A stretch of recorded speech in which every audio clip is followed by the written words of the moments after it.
We pick up queen jack suited in the cutoff, there's a $20 straddle on, under the gun +1 limps in, the hijack calls as well. I raise to 100. The dude who I got earlier with pocket kings, and who knocked Doug out of the tournament with 8-3 offsuit, 3 bets to 305. It folds back to me. My brother actually just landed in Austin to check out the lodge and hang out, so part of me wants to lock up a win for several thousand and head out without getting involved in any more big pots. I know that I shouldn't be making decisions based on that, so I call for 205 more. We're playing 5, 10, 20 no limit hold'em at the lodge in this episode of Weekly Poker Hand, and 2 people lent before it gets around to Brad Owen, world-class video blogger with queen jack of clubs. He raises it up to 100 out of the $4,500 effective stack. Around to a loose, aggressive, splashy, badly player who busted poor Doug in a tournament with the 8-3. He makes it 305 bucks. Everyone folds back around to Brad. He has a super duper easy call. You can't go around folding queen jack of clubs, especially against people who play the 8-3 offsuit to try to bust poor Doug. Okay. Brad then says that his brother's in town and he wants to consider locking up a win by playing a little bit cautiously. And this is a thought process that impacts and infects a lot of cash game players. I don't know if there's really anyone immune to it, especially if they're playing right at the end of a session for money that is sometimes too big for them. I'm not saying that's exactly what is happening here, but Brad has something else he'd rather be doing. He wants to lock up the win and get out of here and have a nice day. And by playing a high variance strategy, he may not be able to do that because he may get stacked or lose a lot of money.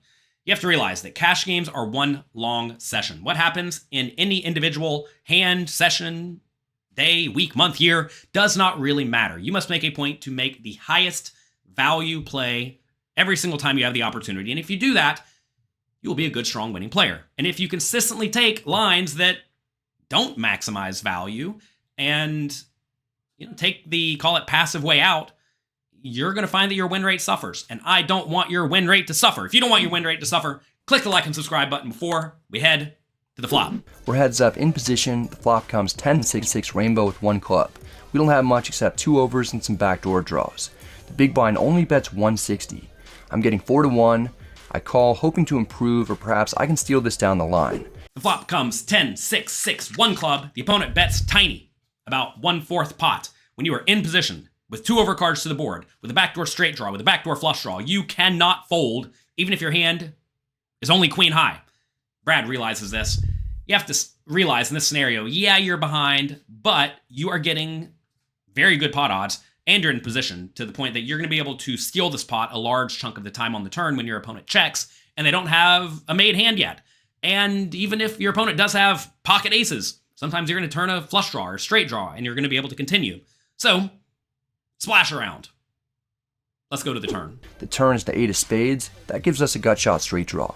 The big blind slows down and checks. This is a pretty good board for my 3-bet calling range. I can have quads, full houses, and trips, as well as hands like ace-10 and king-10.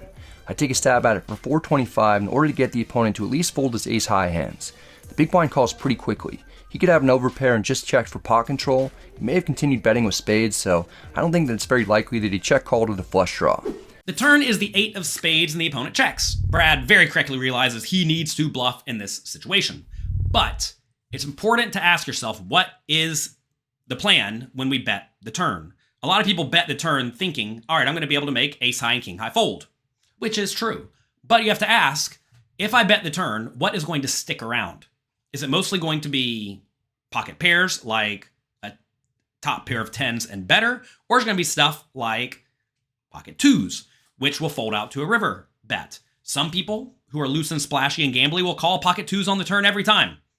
Others will not. And when they do call the turn, they're going to have something like pocket 7s or better, and they're going to be very weighted towards an overpair, which may or may not ever fold on the river. Now, what a lot of people do wrong is they consider that and they think, okay, I'm going to bet the turn, the opponent's going to call mostly decent hands, and I'm not going to bluff the river. Which is okay logic. The problem, though, is that some rivers are going to be especially terrible for overpairs. If the river is something like the 7 or the 9, these are cards that are especially bad for a hand like pocket jacks. So if you did bluff the turn with whatever bluff you have, and the river is especially bad for the vast majority of your opponent's calling range, you need to be going for it on the river. That said, if the river is something like a 3 of hearts and your opponent checks, this is a spot where maybe it's best just to check it back and give up with the queen high, because a lot of your opponent's check calling range on the turn is going to be decently strong made hands that will not fold on that river. So always consider your opponent's strategy and their tendencies, and don't attempt to bluff on the turn with the idea that you have a very clearly defined plan for all rivers, because depending on the river, your strategy should change a lot. Let's see what it brings this time. The river is the 9 of spades, giving us the best possible straight. Now I'm really hoping that we're up against an overpair. The big blind checks again. If I had missed, I was considering bombing it as a bluff. No need to do that anymore. I bomb it for value. I make it 1500, the same price that I made it against him the last time that we tangled several hours ago. The river is the 9 of spades. Brad makes a straight, but the flush gets there. The opponent checks, and the opponent has a little bit more than the size of the pot remaining in their stack. Brad goes for a half pot bet, which I think is reasonable if, we have some big ifs here, your opponent will basically never check raise, bluff you all in, and if your opponent will call this roughly half pot size bet with an overpair, but will not call an all-in with an overpair.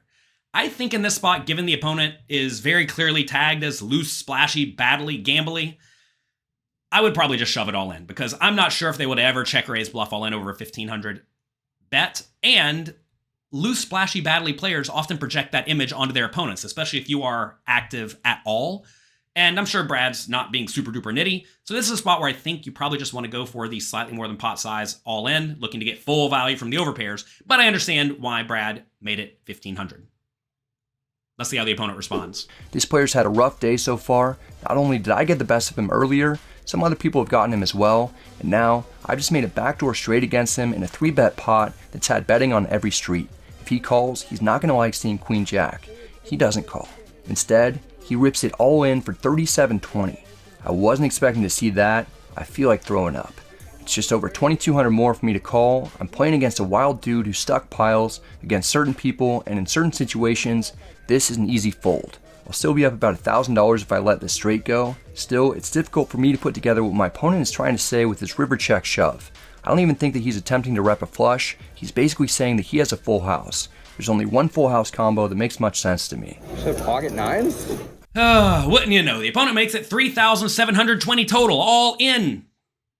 What I want to know is that, given everything we know about this player, and the fact that they busted poor Doug with the 8-3 at some point in history, do you think this is likely to be tilted towards value, or is it more likely to be a bluff? Take a second, think about it, and let me know in the comment section down below before I reveal the answer and what Brad did. I've seen this guy make some aggressive plays, particularly in the 2-5 game that I played with him yesterday. In the back of my mind, I also had this text conversation that I had with my friends 20 minutes prior to this hand. We see my friend Nick Durkee say, "Don't play prevent defense, it doesn't work." With that thought swirling around, and against this opponent whose hand I can't quite piece together, I call. It turns out I actually was able to piece his hand together. He has the exact one that I called out. 9s full of 6s for a river full house. Alright. How much is it? 37.20. I can't tell you how badly this one hurts. I go from being up a decent amount to now being down 1,300. It's not even that much for this game, but I only won about 450 total in the previous 2 days, and I'm tired of having losing trips at the lodge. After a while, Brad calls, and he is shown pocket 9s for a rivered full house. What a bummer. If you have watched the content on this YouTube channel at all, make sure you click the like and subscribe button and the notification bell down there wherever it is so you don't miss any of it.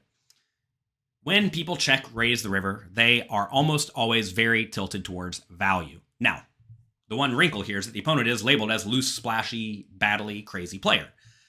I think what happens to some people is they hear a story that this player busted poor Doug with the 8-3, therefore this guy's crazy. And look, to be fair, maybe the guy is crazy. But unless I have a good reason to think this player is crazy in the manner that will check, raise, bluff all in on the river while giving me excellent odds on a board where I, Brad, in this scenario, could have lots of full houses and flushes and straights. Unless I know that, unless I know they're really going to just go for it with nothing, this is a fold. We do not beat any value hands at this point, unless the player is especially bad and they think a random 7 is the nuts. Notice there's a 10 and a 9 and an 8 and a 6 on the board. If they're that bad and they can't read the board very well, then you have to start considering a call. But this is a scenario where when the opponent checks shoves the river, I think you're going to be shown a full house or maybe the ace high flush a lot of the time. So, was it a bad call? I don't know. Maybe the opponent actually was insane. That's up for Brad to know. When people send me hand histories and they say I made the call because the opponent's crazy, that's up for you to decide. Are they actually crazy? I don't know. This is a hypothetical hand history, right? I guess it's a real hand history, but might as well be hypothetical to me and you. So we don't know if this is a good call or a bad call. But if I'm learning one thing by watching these medium stakes cash game hands on YouTube, people don't check raise bluff the river nearly often enough. I'll talk to you next time.